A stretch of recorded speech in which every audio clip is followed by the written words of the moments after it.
नमस्कार दोस्तों।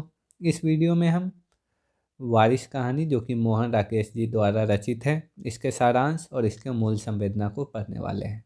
यह मोहन राकेश जी की आत्मकथा है जिसमें उन्होंने अपने बाल्य जीवन की स्मृतियों को उकेरा है।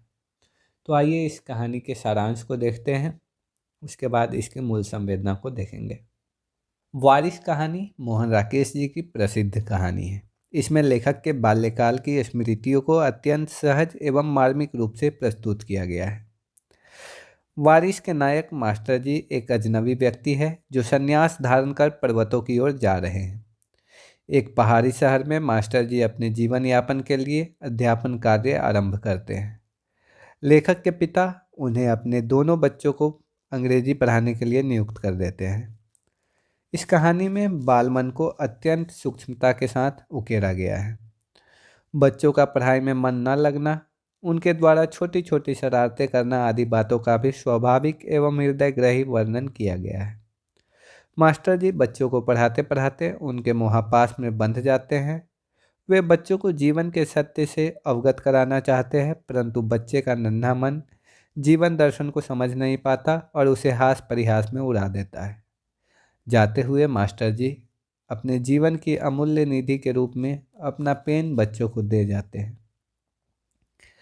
मास्टर जी के रूप में घर छोड़कर आए एक सन्यासी के भीतर बसने वाली प्रवृत्तियों को भी अत्यंत बारीकी से उकेरा गया है। मनुष्य परिस्थितिवश घर परिवार या संसार छोड़ तो सकता है, परंतु उसका अतीत सदा ही उसकी वर्तमान को प्रभावित करता रहता है। मास्टर जी की कोमल भावनाएं बच्चों का सानिध्य पाकर उनके विरक्ति के बाहरी खोल को भेद कर प्रकट हो जाती है। बालक जब बड़ा होता है तो उसे अपने बाल जीवन का वह चरित्र और उसके साथ बिताए दिन याद आते हैं।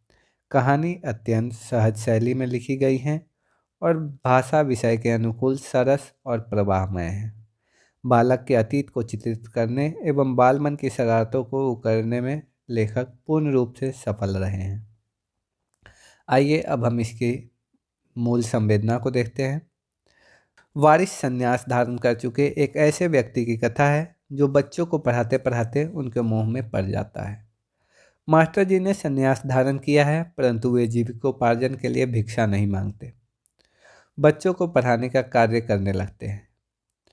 बच्चों की समस्त शरारतों को नज़रअंदाज करके मास्टर जी इन्हें पढ़ाई के अतिरिक्त जीवन के सत्य और दर्शन से परिचित करवाने की चेष्टा भी करते हैं। मास्टर जी के साथ उनका अतीत भी है जिसे वे किसी को नहीं बताते। बारिश कहानी बालमन की शरारतों और एक सन्यासी मास्टर के मनोभाव की सूक्ष्मताओं को चित्रित करती है। कथानक अपनी स्मृतियों के आधार पर इस कहानी को लिखता है, जिससे स्पष्ट होता है कि इतने वर्ष बीतने के पश्चात भी मास्टर जी की स्मृति उनके मानस में शेष है। उसी स्मृति का अंकन इस कहानी में हुआ है।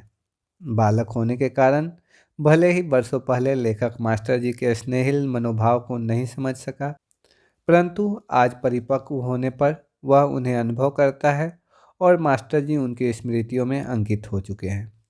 कहानी में मास्टर जी के चरित्र द्वारा यह तथ्य सामने आता है कि मनुष्य संन्यास लेकर भले ही समाज से अपने को अलग विलग कर ले, परंतु उसका अतीत और उसका वर्तमान उसे सदा प्रभावित करते रहते हैं।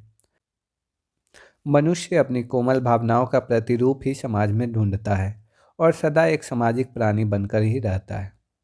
इस प्रकार इस कहानी की सारांश और मूल संवेदना समाप्त होती है। आशा करता हूँ कि इस वीडियो में जो भी बातें बताई गई है वो आप समझ गए होंगे। अगर आपको कोई डाउट हो तो आप कमेंट सेक्शन में हमसे पूछ सकते हैं या फिर हमारे इंस्टाग्राम पे हमसे कांटेक्ट कर सकते हैं। अगर आप इस कहानी को ऑडियो फॉर्म में सुनना चाहते हैं तो मैं एक दूसरे चैनल की वीडियो ऐड कर दूंगा, उसमें ऑडियो फॉर्म में इस कहानी को बताया गया है, तो उसे आप सुनकर इस कहानी को समझ सकते हैं। धन्यवाद।